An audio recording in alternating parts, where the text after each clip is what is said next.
ಹಿಂದಿನ ಒಂದು ಇಲಿಗಳ ವಿಡಿಯೋದಲ್ಲಿ ಇಲಿಗಳ ಲಕ್ಷಣಗಳು, ಅವುಗಳ ಸಂತಾನೋತ್ಪತ್ತಿ, ತಿನ್ನುವ ಆಹಾರಗಳು, ಅವುಗಳಿಂದ ಆಗುವ ಪರಿಣಾಮಗಳ ಬಗ್ಗೆ ವಿಡಿಯೋದಲ್ಲಿ ವಿವರಿಸಲಾಗಿತ್ತು.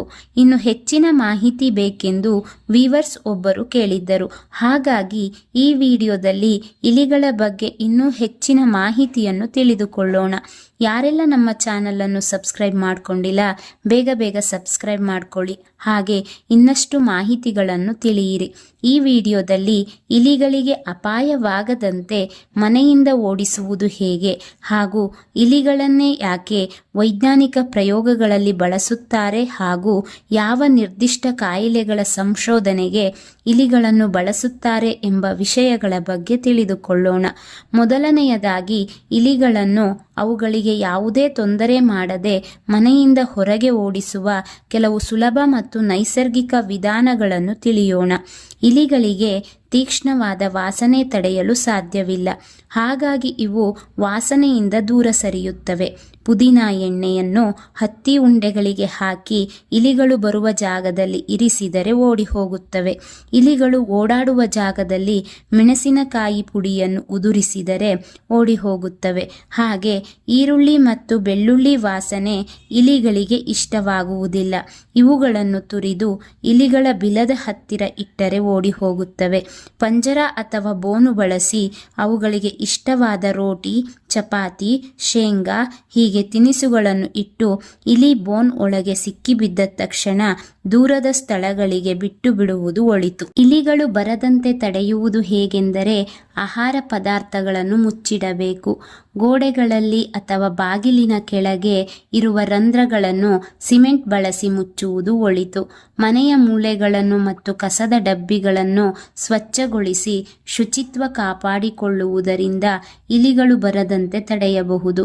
ವೈಜ್ಞಾನಿಕ ಸಂಶೋಧನೆಗಳಲ್ಲಿ ಮತ್ತು ಪ್ರಯೋಗಾಲಯಗಳಲ್ಲಿ ಇಲಿಗಳನ್ನೇ ಪ್ರಮುಖವಾಗಿ ಬಳಸಲು ಕಾರಣಗಳನ್ನು ತಿಳಿಯೋಣ. ಪ್ರಮುಖವಾಗಿ ಇಲಿಗಳಲ್ಲಿ ಮಾನವನಿಗೆ ಹೋಲುವ ಜೆನೆಟಿಕ್ ರಚನೆ ಇಲಿಗಳಲ್ಲಿ ಕಂಡುಬರುತ್ತದೆ. ಇಲಿಗಳ DNA ರಚನೆಯು ಮಾನವರ DNAಗೆ 90%ಕ್ಕಿಂತ ಹೆಚ್ಚು ಹೋಲುತ್ತದೆ. ಮಾನವರಲ್ಲಿ ರೋಗಗಳನ್ನು ಉಂಟು ಮಾಡುವ ಜೀನ್ಗಳು ಇಲಿಗಳಲ್ಲೂ ಇರುತ್ತವೆ. ಇದರಿಂದಾಗಿ ಮಾನವನ ದೇಹದ ಮೇಲಾಗುವ ಪರಿಣಾಮಗಳನ್ನು ಇಲಿಗಳ ಮೂಲಕ ಸುಲಭವಾಗಿ ಅರ್ಥ ಮಾಡಿಕೊಳ್ಳಬಹುದು. ಇಲಿಗಳು ಗಾತ್ರದಲ್ಲಿ ಚಿಕ್ಕದಾಗಿರುತ್ತವೆ. ಅವುಗಳನ್ನು ಪ್ರಯೋಗಾಲಯದಲ್ಲಿ ಇಡಲು ಮತ್ತು ಸಾಕಲು ಕಡಿಮೆ ಜಾಗ ಸಾಕಾಗುತ್ತದೆ. ಅವುಗಳ ಆರೈಕೆ ಮತ್ತು ನಿರ್ವಹಣೆ ತುಂಬಾ ಸುಲಭ ಮತ್ತು ಆರ್ಥಿಕವಾಗಿ ಲಾಭದಾಯಕ. ಇಲಿಗಳ ಜೀವಿತಾವಧಿ 2 ರಿಂದ 3 ವರ್ಷ. ಅವುಗಳು ವೇಗವಾಗಿ ಮರಿಗಳನ್ನು ಹಾಕುತ್ತವೆ ಮತ್ತು ಅವುಗಳ ಆಯುಷ್ಯು ಕಡಿಮೆ ಇರುವುದರಿಂದ ಒಂದು ಸಂಶೋಧನೆಯಲ್ಲಿ ಹಲವು ತಲೆಮಾರುಗಳ ಮೇಲಾಗುವ ಪರಿಣಾಮಗಳನ್ನು ಕೆಲವೇ ವರ್ಷಗಳಲ್ಲಿ ಅಧ್ಯಯನ ಮಾಡಬಹುದು. ಇಲಿಗಳ ದೇಹದ ಪ್ರಮುಖ ಅಂಗಗಳಾದ ಹೃದಯ, ಲಿವರ್, ಮೂತ್ರಪಿಂಡ ಮತ್ತು ಮಿದುಳು ಮಾನವನ ಅಂಗಗಳಂತೆಯೇ ಕಾರ್ಯನಿರ್ವಹಿಸುತ್ತವೆ.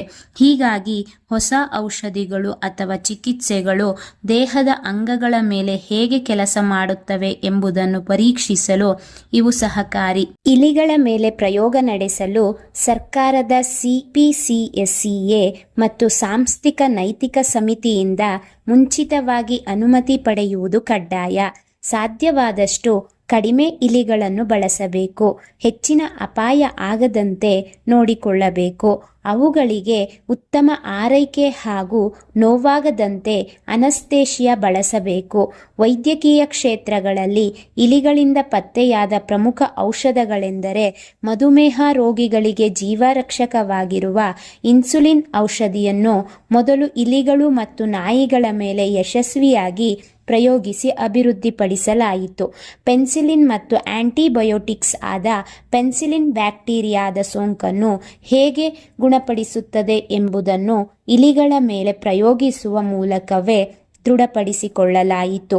ಕೀಮೋಥೆರಪಿ ಮತ್ತು ಇಮ್ಯುನೋಥೆರಪಿಯಲ್ಲಿ ಕ್ಯಾನ್ಸರ್ ಗಡ್ಡೆಗಳನ್ನು ಕರಗಿಸುವ ಪ್ರಮುಖ ಕೀಮೋಥೆರಪಿ ಔಷಧಿಗಳು ಮತ್ತು ಇತ್ತೀಚಿನ ಇಮ್ಯುನೋಥೆರಪಿ ಚಿಕಿತ್ಸೆಗಳನ್ನು ಮೊದಲು ಜಿನ್ ಮಾರ್ಪಾಡು ಮಾಡಿದ ಇಲಿಗಳ ಮೇಲೆ ಪರೀಕ್ಷಿಸಿ ಯಶಸ್ವಿ ಪಡೆಯಲಾಯಿತು. ಲಸಿಕೆಗಳನ್ನು ಮಾನವರಿಗೆ ನೀಡುವ ಮುನ್ನ ಅವು ಸುರಕ್ಷಿತವೇ ಮತ್ತು ರೋಗ ನಿರೋಧಕ ಶಕ್ತಿಯನ್ನು ಹೆಚ್ಚಿಸುತ್ತವೆಯೇ ಎಂದು ಇಲಿಗಳ ಮೇಲೆಯೇ ಮೊದಲ ಪ್ರಯೋಗ ಮಾಡಲಾಯಿತು. ಅಧಿಕ ರಕ್ತದೊತ್ತಡವನ್ನು ನಿಯಂತ್ರಿಸುವ ಮತ್ತು ರಕ್ತ ಹೆಪ್ಪುಗಟ್ಟುವುದನ್ನು ತಡೆಯುವ ಪ್ರಮುಖ ಔಷಧಿಯು ಇಲಿಗಳ ರಕ್ತ ಪರಿಚಲನೆಯ ಅಧ್ಯಯನದಿಂದಲೇ ಸಾಧ್ಯವಾಯಿತು. ಮಿದುಳಿನ ರಾಸಾಯನಿಕಗಳ ಏರುಪೇರಿನಿಂದ ಉಂಟಾಗುವ ಖಿನ್ನತೆ ಮತ್ತು ಆತಂಕವನ್ನು ಗುಣಪಡಿಸುವ ಪ್ರಮುಖ ಔಷಧಿಗಳನ್ನು ಇಲಿಗಳ ನರಮಂಡಲದ ಮೇಲೆ ಪರೀಕ್ಷಿಸಿ ಅಭಿವೃದ್ಧಿಪಡಿಸಲಾಯಿತು. ಸೈಕ್ಲೋಸ್ಪೋರಿನ್ ನಂತಹ ಪ್ರಮುಖ ಔಷಧಿಗಳನ್ನು ಮೊದಲು ಇಲಿಗಳ ಮೇಲೆ ಪರೀಕ್ಷಿಸಲಾಯಿತು. ಇದರಿಂದ ಈ ಔಷಧಿಗಳು ಇಲಿಗಳಲ್ಲಿ ಯಶಸ್ವಿಯಾದ ನಂತರವೇ ಮಾನವರಲ್ಲಿ ಕಿಡ್ನಿ ಮತ್ತು ಲಿವರ್ ಹಾಗೂ ಹೃದಯ ಕಸಿ ಚಿಕಿತ್ಸೆಗಳು ಜಗತ್ತಿನಾದ್ಯಂತ ಯಶಸ್ವಿಯಾಗಲು ಸಾಧ್ಯವಾಯಿತು. ಅಂಗಾಂಗ ಕಸಿಯಲ್ಲೂ ಇಲಿಗಳ ಪಾತ್ರ ದೊಡ್ಡದು. ಇದಿಷ್ಟು ಇಲಿಗಳ ಬಗ್ಗೆ ಮಾಹಿತಿ. ಈ ಮಾಹಿತಿ ಉಪಯುಕ್ತವಾಗಿದ್ದಲ್ಲಿ ಲೈಕ್ ಮಾಡಿ, ಕಮೆಂಟ್ ಮಾಡಿ ಹಾಗೂ ಶೇರ್ ಮಾಡಿ. Thank you for watching this video.